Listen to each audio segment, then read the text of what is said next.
ಹಾಸನ ಜಿಲ್ಲೆ ಆಲೂರಿನಲ್ಲಿ ತಾಲೂಕು ಆಡಳಿತ ಸಮಾಜ ಕಲ್ಯಾಣ ಇಲಾಖೆ ಪಟ್ಟಣ ಪಂಚಾಯಿತಿ ತಾಲೂಕು ಪಂಚಾಯಿತಿ ಇವರ ಸಂಯುಕ್ತಾಶ್ರಯದಲ್ಲಿ ಡಾಕ್ಟರ್ ಬಿಆರ್ ಅಂಬೇಡ್ಕರ್ ಅವರ 130ನೇ ಜನ್ಮದಿನವನ್ನು ಸರಳವಾಗಿ ತಾಲೂಕು ಆಡಳಿತ ಆವರಣದಲ್ಲಿ ನಡೆಸಲಾಯಿತು.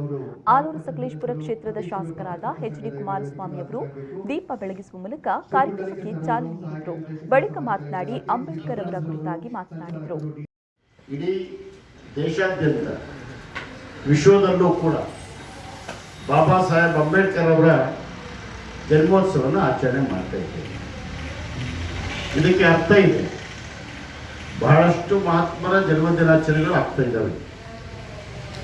ಅದರಲ್ಲಿ ಬಾಬಾ ಸಾಹೇಬರ ಜನ್ಮದಿನಾಚರಣೆ ತುಂಬ ಅರ್ಥಪೂರ್ಣ ಅಂತಕ್ಕಂಥದ್ದನ್ನು ನಾವು ಮರೆಯಬಾರದು.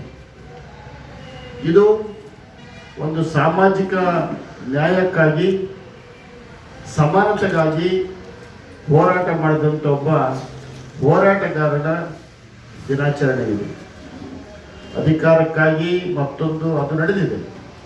ಆದರೆ ಇಲ್ಲಿ ನಿರ್ಲಕ್ಷಿತ ಸಮಾಜಗಳು, ನಿಮ್ನ ವರ್ಗಗಳು, ಶೋಷಿತ ವರ್ಗಗಳು, ಬಡ ವರ್ಗಗಳ ಎಲ್ಲ ಜಾತಿಯ ಬಡ ವರ್ಗಗಳ ಪರವಾಗಿ ಯಾರು ಅನ್ಯಾಯಕ್ಕೆ ಸಿಲುಕಿದ್ರು ಅವರ ಪರವಾಗಿ ಇಡೀ ಜೀವಿತ ಕಾಲದಲ್ಲಿ ಹೋರಾಟ ಮಾಡಿ ಅವರ ಪರವಾಗಿ ಸಂವಿಧಾನ ಬರೆದುಕೊಟ್ಟಂತ ಒಬ್ಬ ಮಹಾತ್ಮನ ಜನ್ಮ ದಿನಾಚರಣೆ ನಾವಿವತ್ತು ಆಚರಣೆ ಮಾಡ್ತಾ ಇದ್ದೇವೆ. ಬಳಿಕ ಆಲೂರು ತಾಲೂಕು ದಂಡಾಧಿಕಾರಿಗಳಾದ ಶರೀನ್ ತಾಜ್ ರವರು ಮಾತನಾಡಿ ಡಾಕ್ಟರ್ ಬಿಆರ್ ಅಂಬೇಡ್ಕರ್ ಸಾಧನೆ ಬಗ್ಗೆ ತಿಳಿಸಿದರು.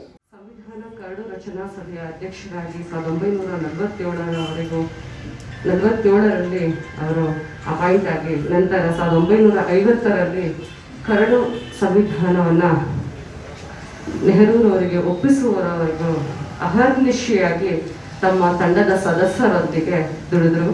ಮಹಾನ್ ಮಾನವತಾವಾದಿ, ತತ್ವಜ್ಞಾನಿ, ಅರ್ಥಶಾಸ್ತ್ರಜ್ಞ, ರಾಜಕೀಯ ಶಾಸ್ತ್ರಜ್ಞ ಹಾಗೂ ಅಸ್ಪೃಶ್ಯತೆ ನಿವಾರಕರಾಗಿ ಡಾಕ್ಟರ್ ಬಿಆರ್ ಅಂಬೇಡ್ಕರ್ ಅವರು ಭಾರತ ರತ್ನ ಪ್ರಶಸ್ತಿ ಪಡೆದು ಮುಂದೆ ಪರಿನಿರ್ವಾಣ ದಿನವನ್ನು ಬೌದ್ಧ ಧರ್ಮವನ್ನು ಸ್ವೀಕರಿಸುವುದರ ಮೂಲಕ ಡಿಸೆಂಬರ್ 6ರಂದು 1950ರಲ್ಲಿ ಮರಣ ಹೊಂದುವವರೆಗೂ ಅವರು ನಡೆಸಿದಂತಹ ಮಾರ್ಗದರ್ಶನ ಸೂತ್ರಗಳನ್ನು ನಾವು ಇಂದು ಕಾನೂನಾತ್ಮಕವಾಗಿ ಅನುಭವಿಸ್ತಾ ಸಮಾಜವಾದಿ ಆರ್ಥಿಕತೆ ಹಾಗೂ ಆರ್ಥಿಕ ನ್ಯಾಯವನ್ನು ಎಲ್ಲ ವರ್ಗದವರಿಗೂ ಹೊಂದಿರುವಂತಹ ಸಂವಿಧಾನವನ್ನು ರಚನೆ ಮಾಡಿ ನಮಗೆ ನೀಡಿದಂತಹ ಸಂವಿಧಾನದ ಕಾನೂನುಗಳನ್ನು, ಆದರ್ಶಗಳನ್ನು ಹಾಗೂ ಮಾರ್ಗಸೂಚಿ.